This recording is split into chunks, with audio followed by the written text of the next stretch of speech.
Hello दोस्तों, स्वागत है आप सभी का आपके अपने YouTube चैनल एग्ज़ाम तैयारी विथ रवि पर। दोस्तों, आज एसएससी एमटीएस 2023 की 9 मई को आपकी जो पहली शिफ्ट थी उसके जीके के 25 प्रश्न दोस्तों हम इस वीडियो के अंदर देखेंगे।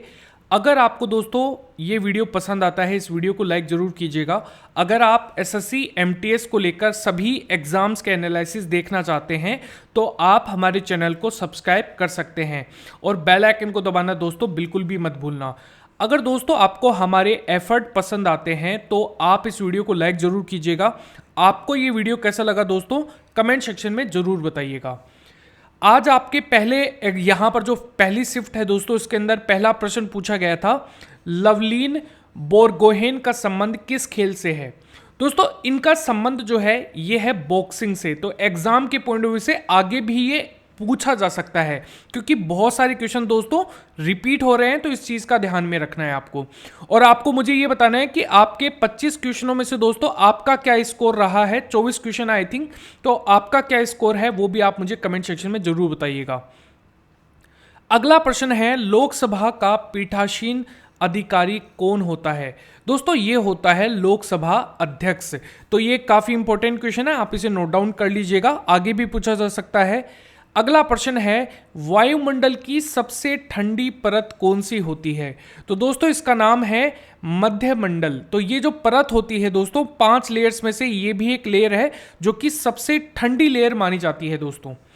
दोस्तों वीडियो पसंद आए वीडियो को लाइक कीजिएगा। अगर आपको कोई नए टॉपिक पर दोस्तों वीडियो चाहिए हैं तो वो भी आप हमें यहाँ पर बता सकते हैं। जैसे कि यहाँ पर हमने 500 पॉलिटी के क्वेश्चंस ला रखे हैं। अब मेरा मानना है कि मैं हिस्ट्री और जियोग्राफी को भी कवर करूँगा 500 क्वेश्चनों के साथ। अगर आपका भी कोई टॉपिक लाने का मन है तो दोस्तों आप हमें बता सकते हैं। अगला प्रश्न है, प्रधानमंत्री जनधन योजना 12 अक्टूबर 2022 तक सर्वाधिक बैंक खाते किस राज्य में खोले गए। दोस्तों ये खोले गए हैं उत्तर प्रदेश में। अगला प्रश्न पूछा गया है, सर सरस्वती सेन किस नृत्य से संबंधित है। दोस्तों सरस्वती सेन जो है इनका संबंध है कथक से।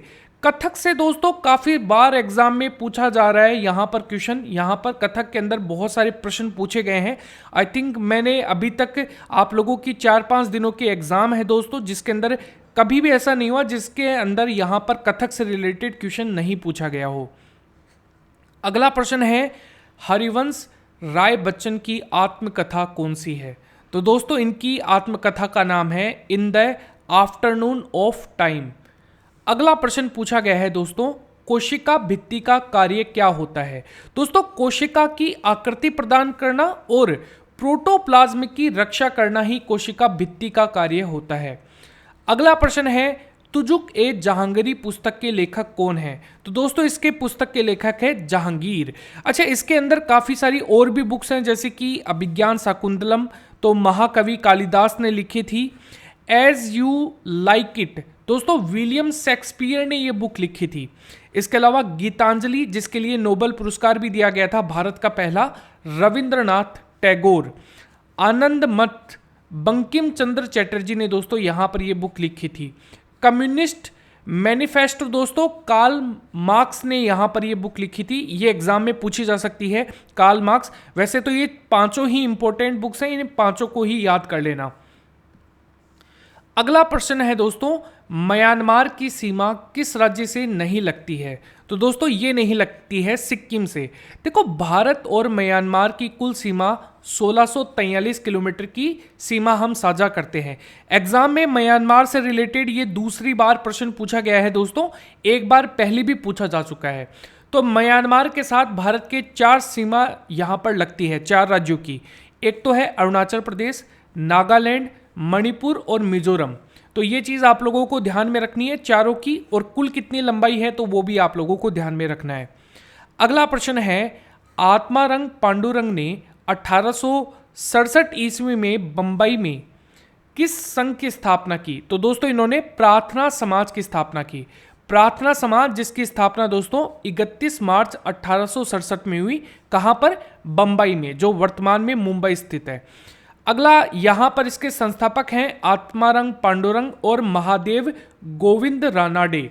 और उद्देश्य क्या था? भारतीय नव जागरण के दौर में धार्मिक और सामाजिक सुधार करना, ये इनका क्या था दोस्तों, यहां पर मेन उद्देश्य रहा।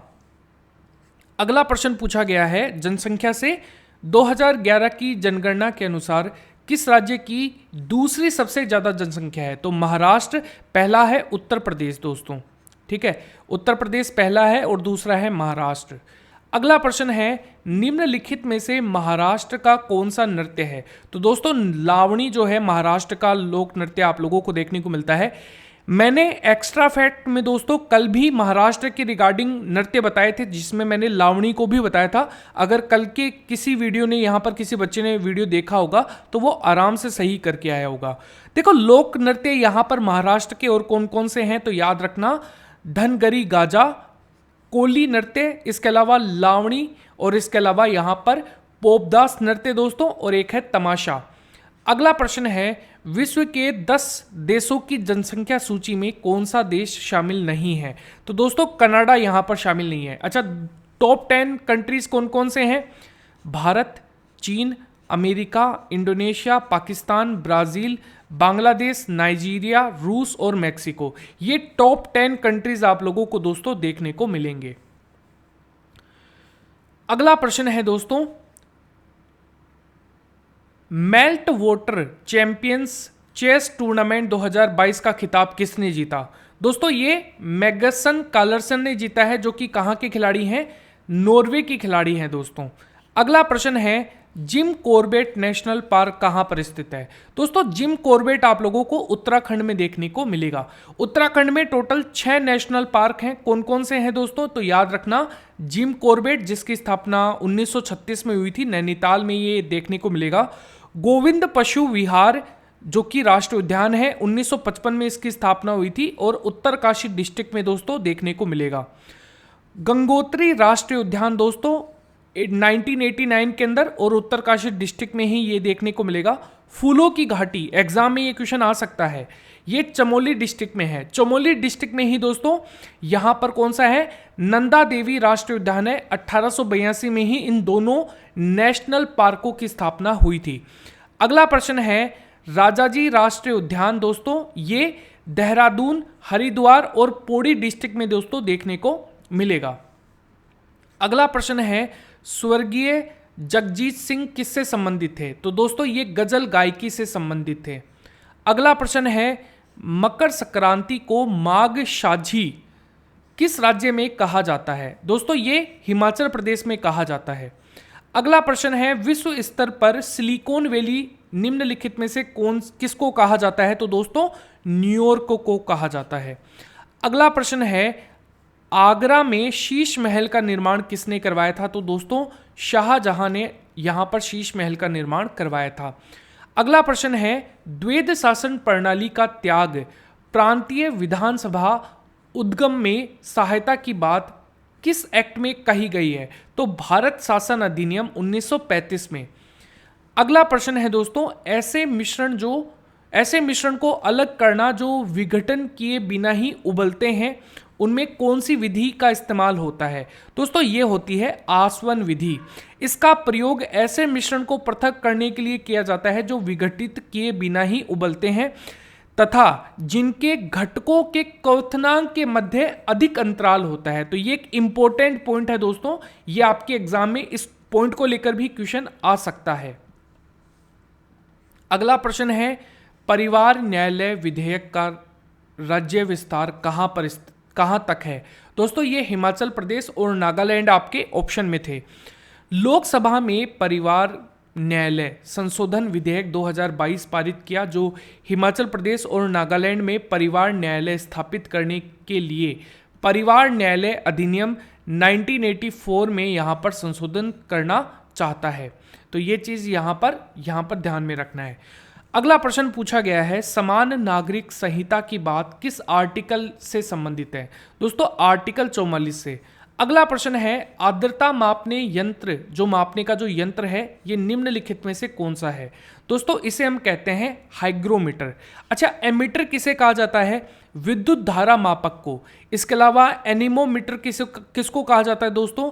वायु वेग का मापन करने वाले यंत्र को। इसके अलावा बैरोग्राफ, ये वायुमंडलीय दाब का मापन करता है। इसके अलावा कार्डियोग्राफ दोस्तों हृदय गति का मापन करने वाला। इसके अलावा डायनेमो यांत्रिक ऊर्जा को विद्युत ऊर्जा में बदलने वाला। तो ये सभी क्वेश्चन आप लोगों के एग्जाम में आज पूछे गए थे। अगर आपको ये वीडियो पसंद आया, वीडियो को लाइक कीजिएगा, शेयर कीजिएगा, कमेंट करके आप हमें बता भी सकते हैं कि आपको ये वीडियो कैसे लगा। धन्यवाद।